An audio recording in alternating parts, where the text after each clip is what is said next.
لوجي. ايه يا حبي؟ ايه عامله ايه؟ الحمد لله، انت عامله ايه؟ انت مش شايفه ان عيد الام قرب؟ مش تفكري معايا كده هنجيب لماما ايه؟ لا استني، ده كمان في عيد فطر. تصدقي صح. طب هنعمل ايه؟ تعرفي بقى اكتر حاجه بتتعب ماما هي الكحك والبسكوت، انا هجيب البسكوت. والله طب وانا هجيب الكحك.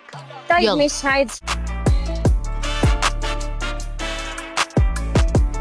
عايزه افهم يعني اشمعنى اخترتي امريكان سويت؟ عشان ده احلى حد بيعمل بسكوت. حبيبتي ده احسن حد بيعمل كل حاجه، انت شايفه التنوع. انت عارفه ان هم هنا في امريكان سويت عندهم علب من اول كيلو لحد 10 كيلو. طب والعلبه بقى فيها ايه؟ فيها كحك وبسكوت وبتفور وغريبه. ده موفر جدا.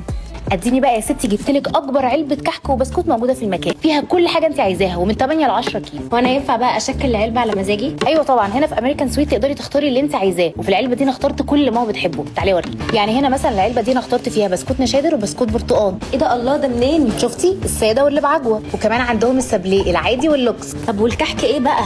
عندهم ساده وملبن وعجوه وعجميه وعنجب. ايه ده؟ دول كمان عندهم غريبه فستق. وغريبه ساده كمان. مش قلت لك عندهم كل حاجه؟ عشان ماما بطلنا المجار وجبنا كحك العيد والحلويات.